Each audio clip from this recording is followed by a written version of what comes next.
Welcome to This Week in Basketball with your main man, Easy Leasy, and the place to be. And now it's time for the loser of the week. Now, before I get to the loser of the week, honorable mention goes to Chris Paul and Victor Wembanyama trying to hack the skills challenge. Even if it was Wemby's idea, if you're Chris Paul, you still should have been like, nah, that's not a good idea. You've done enough of these to know how the rules go, how it would look. CP has always been a guy who tries to cheat the system. For a man of his tenure, where's your veteran leadership?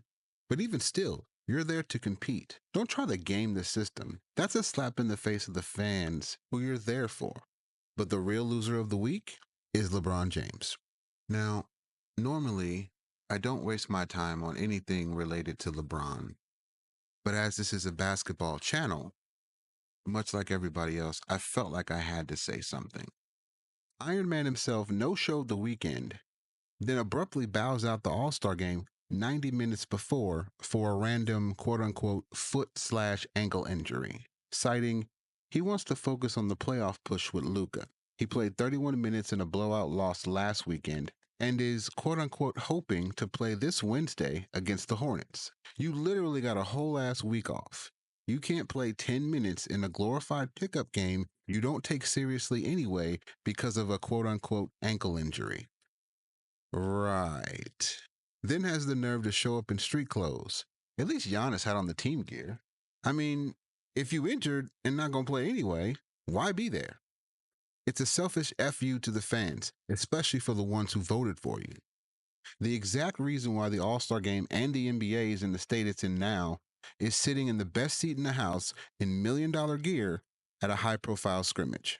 Getting paid ridiculous amounts of money to play basketball and have the life you have is a privilege, but you have a right as a professional basketball player to compete for the sport, for the fans, especially at the All-Star game. This era is soft because you have a small collection of prima donna hoopers masquerading as professional basketball players. As fans, in a way, the All-Star game is your gift to us. We ask nothing more of you but to compete and entertain. For people who sit out because they're scared to get injured, thus shitting on perhaps a diehard or dedicated fan's only opportunity to see their favorite players play in their city, for people who ruin teams and legacies because their feelings are hurt and taint the history of the game over a handful of millions, that's the least you owe us. A lot of people say Curry ruined basketball, but I think that if it wasn't for Curry, the LeBron James era would be a lot worse than it is. So in a way, Curry saved basketball from LeBron.